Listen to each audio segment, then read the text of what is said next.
Welcome to the Wisdom for Wealth for Life podcast. Let's bridge the gap between your faith and your finances. At Ronald Blue Trust, we apply biblical wisdom and technical expertise to help you make wise financial decisions. Our goal is to help you leave a lasting legacy. In this podcast, you will hear inspiring stories, practical tips, and encouragement from the Ronald Blue Trust family, with special guests along the way. Welcome to the Wisdom for Wealth for Life podcast. The information in these podcasts is provided for general educational purposes only. It is not intended as specific individual advice. The client's experience may not be representative of the experience of other clients, and they are also not indicative of future performance or success. Opinions expressed may not be those of Ronald Blue Trust. In today's podcast, we interview Ron Blue, the founder of Ronald Blue Trust. He's also the founder of the National Christian Foundation, Kingdom Advisors, and the Ron Blue Institute, and the author of 17 books on personal finance from a biblical perspective, including the bestseller, Master Your Money. In this episode, he discusses his journey with the company and inspirational advice on stewarding money. Actually, what motivated me to start the firm was really several factors. One was that I had traveled to Africa frequently over a 2-year time frame, and I saw kind of the need in the third world, and I had, as a practicing accountant before I entered ministry, I had seen the affluence in this culture. And it dawned on me that we had enough resources in the United States that we should be funding what's going on in the third world because they were so effective. That was one motive.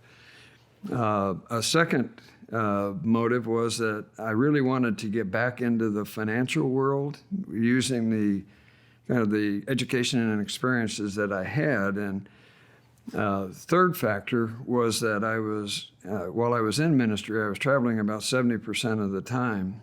And we had 5 children below the age of 12 and living in a strange city with no support system. So those were factors. Another factor was that Dr. Howard Hendricks was a friend and a mentor, and he had been asking me for some financial advice relative to his own situation. So all those things kind of came into play, and I had decided that I wasn't going to travel like I was traveling with 5 young children. I needed to do something different, and wanted to use the financial experience that I had. So Dr. Hendricks had asked me to do a kind of an analysis of his situation. And when I did, I saw that he was doing just fine, but he didn't know that he was doing just fine. So I was able to say, Howie, you're doing just fine. And coincidentally, I have over the years now realized that everybody wants to know the answer to the question, how am I doing? Everybody. And that takes an outside person to take a look at their financial situation who has some financial background also. So all those things came into play.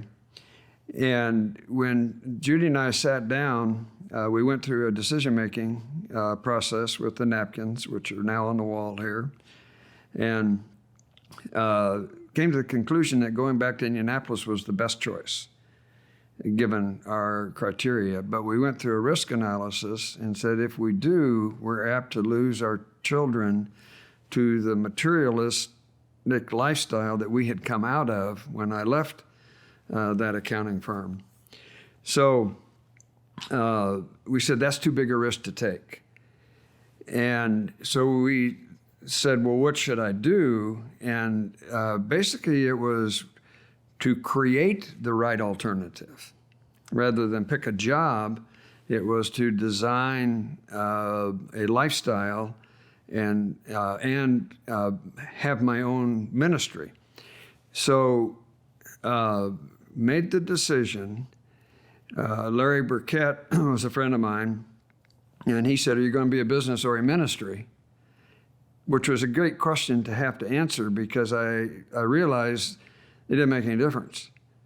Either we were a ministry that operated like a business or we were a business that had a ministry purpose.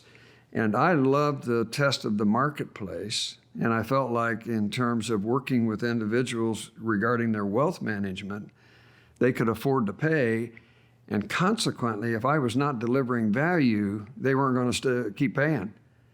So I had a built-in test of whether this was adding value to people's lives.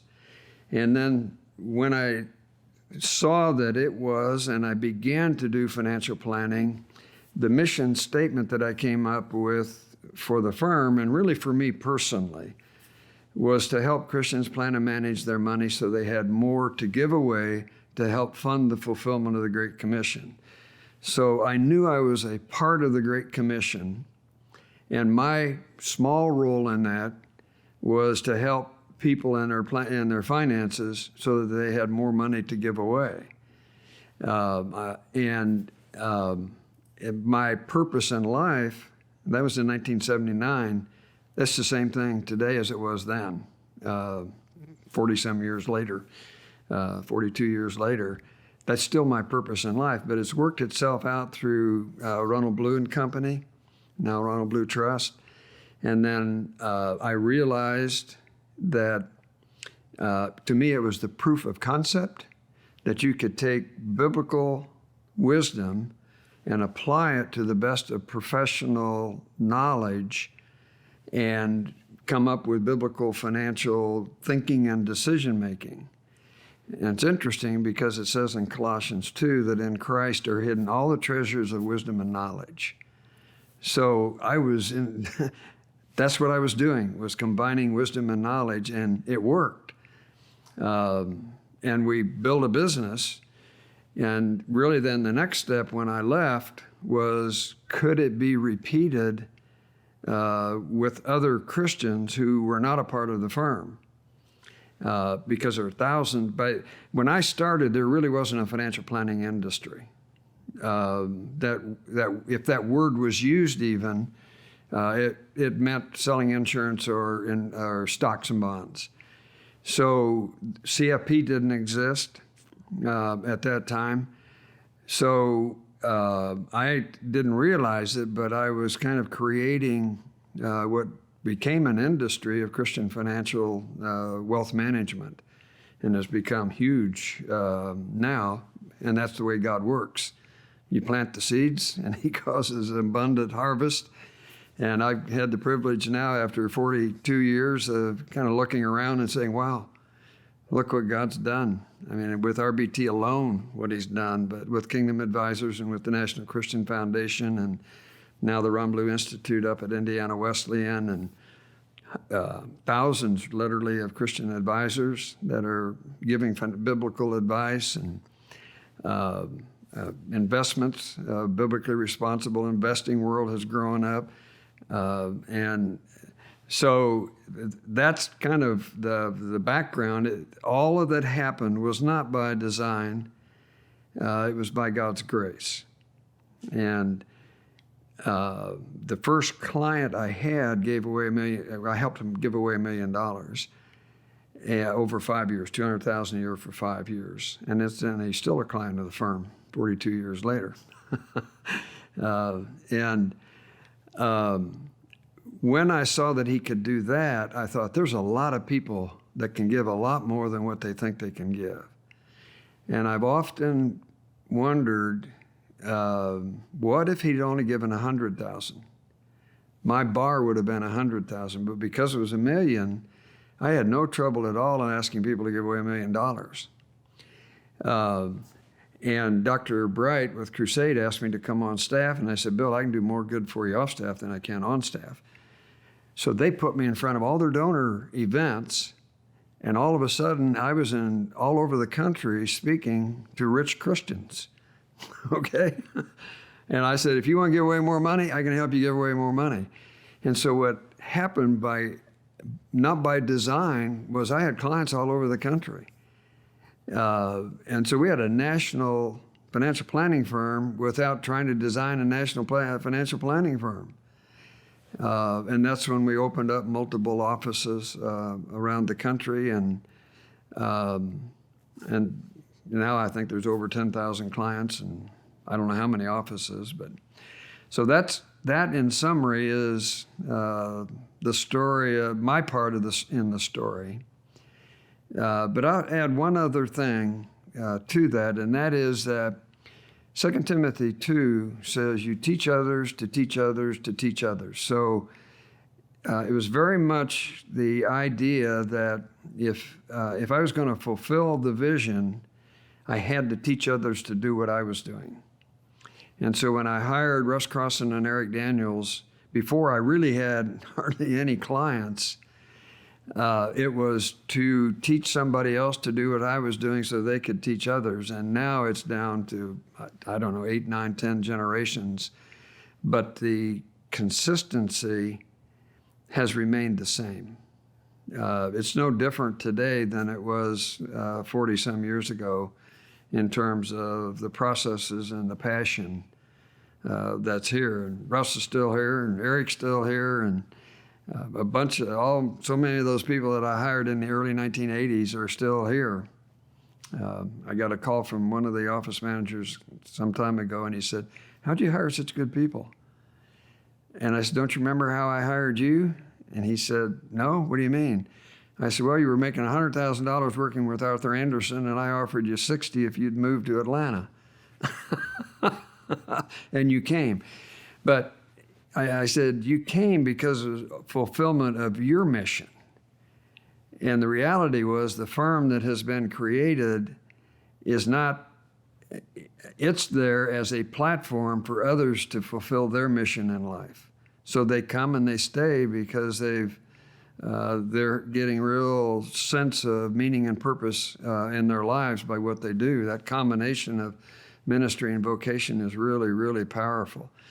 And I'm almost 80 years old, and so I have an opportunity to look back, and when I do, I don't feel a sense of personal accomplishment. I feel a sense of awe in what God did. There's no way it could have been done by planning. It was all by grace. So that's the story as best I can tell it. In this next section, Ron shares with us why it's so important to ask the question, how much is enough?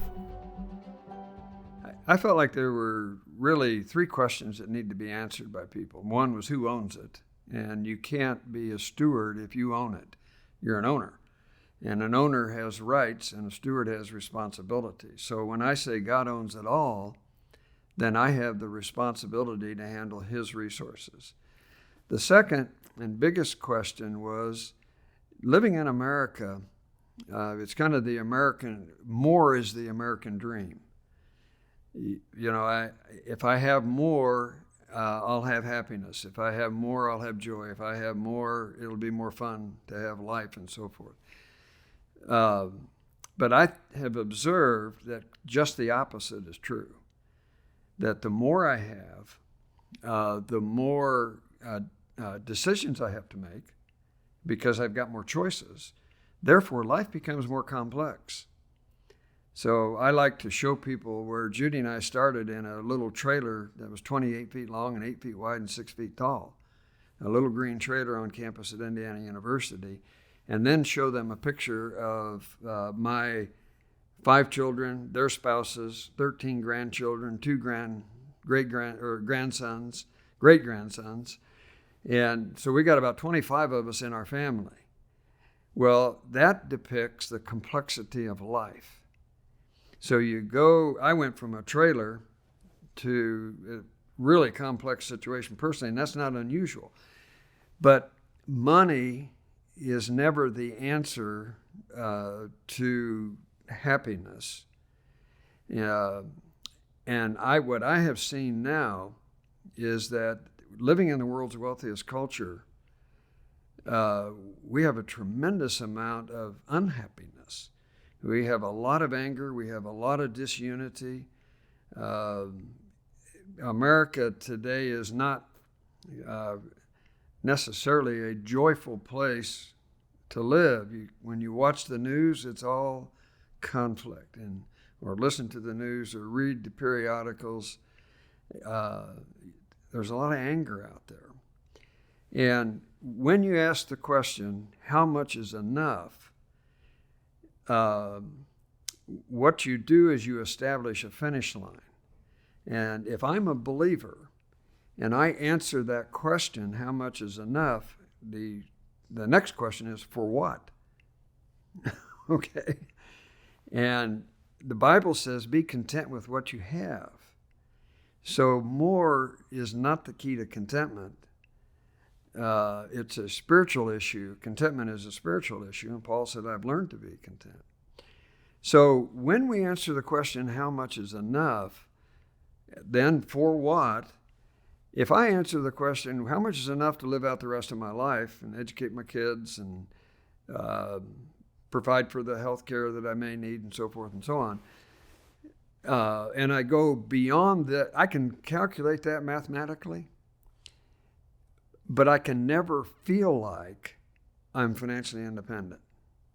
I can feel contentment, but I cannot feel financial independence. I can see it, and I can intellectually know that it's enough, but it doesn't do what God wants to do, and that is to give me a heart of contentment and joy.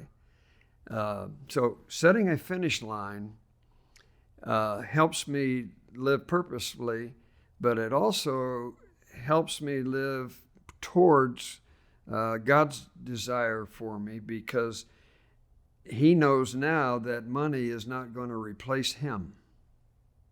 And that's the real issue. And that's why the clients of Ronald Blue Trust are able to give as much as they do, because spiritually they've set some finish lines. And the reality is that if I've gone beyond the finish lines, the best thing to do with it is to give it away.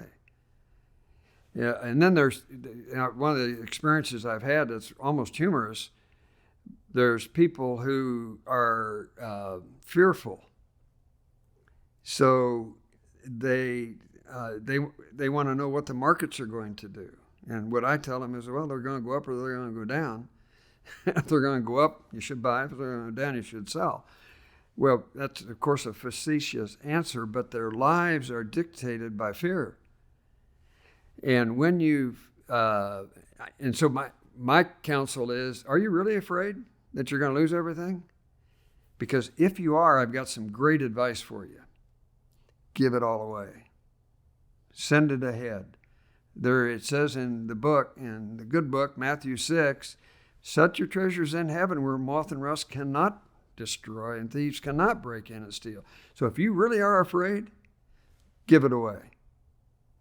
And the reality is that makes a point, and that is the only way to break the power of money is to give. It's the only way to break the power of money. Otherwise, I hold it like this, and it controls me. When I hold it like this, God's in control and not me.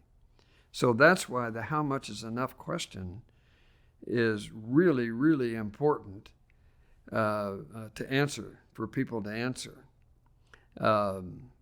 Because if I don't know that, I'll never stop. And I will be deluding myself, and I'll be spending a wasted life, quite frankly.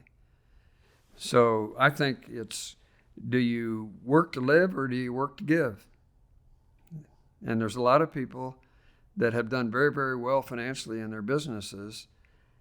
Are they working to live or are they working to give? And I think working to give is a really good vocation, okay? So that's the answer to how much enough. It's really important. If you don't answer that question, you're never going to experience financial freedom. In this next section, Ron shares with us some inspirational stories from his time at Ronald Blue Trust. He starts off his story talking about his very first meeting with inspirational clients.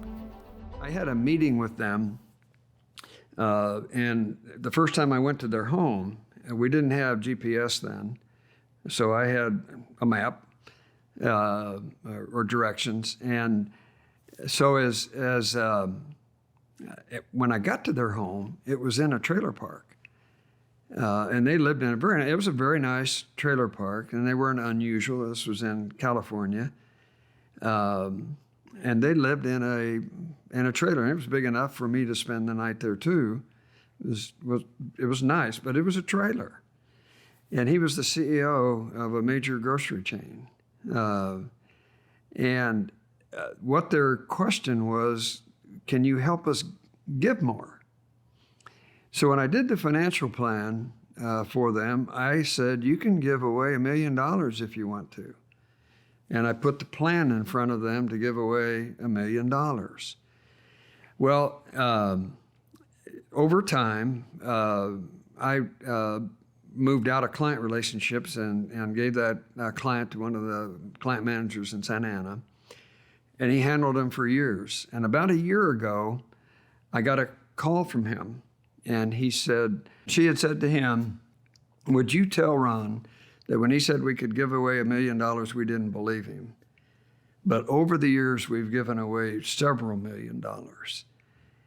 And they, to me, epitomized what I would want to see in a client, in the fact of who they were, their character, but the fact that they saw themselves as working to give.